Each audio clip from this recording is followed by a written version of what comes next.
ঠাকুরের পণ্ডিত পদ্মলোচন ও বিদ্যাসাগরের সঙ্গে দেখা। পদ্মলোচন ভারী জ্ঞানী ছিলেন, কিন্তু আমি মা করতুম, তবু আমায় খুব মানত।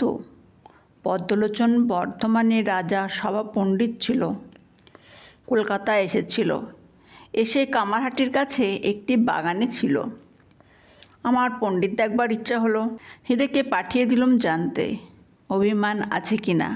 শুনলাম পণ্ডিতের অভিমান নাই। আমার সঙ্গে দেখা হলো।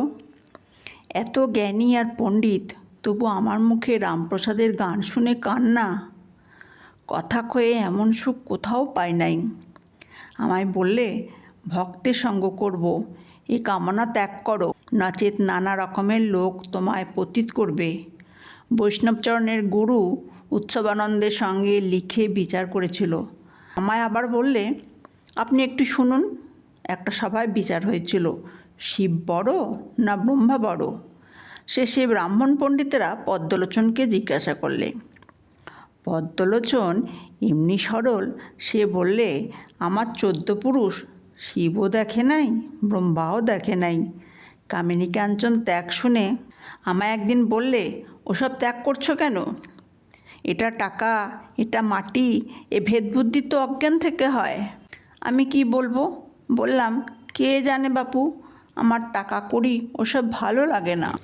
একজন পণ্ডিতের ভারী অভিমান ছিল, ঈশ্বরের রূপ মানত না, কিন্তু ঈশ্বরের কার্য কে বুঝবে? তিনি আদ্যাশক্তিরূপে দেখা দিলেন। পণ্ডিত অনেকক্ষণ বেহুঁশ হয়ে রইল।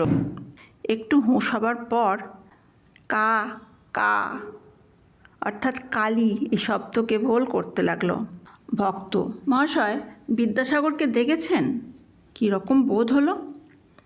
শ্রীরামকৃষ্ণ, বিদ্যাসাগরের পাণ্ডিত্য আছে, দয়া আছে, কিন্তু অন্তর্দৃষ্টি নাই। অন্তরে সোনা চাপা আছে। যদি সেই সোনার সন্ধান পেত, এত বাহিরের কাজ যা করছে সেসব কম পড়ে যেত। শেষে একেবারে ত্যাগ হয়ে যেত। অন্তরের হৃদয়ের মধ্যে ঈশ্বর আছেন এ কথা জানতে পারলে তাঁরই ধ্যান চিন্তায় মন যেত। কারো কারো নিষ্কাম কর্ম অনেক দিন করতে করতে শেষে বৈরাগ্য হয়, আর ওই দিকে মন যায়, ঈশ্বরে মন লিপ্ত হয়।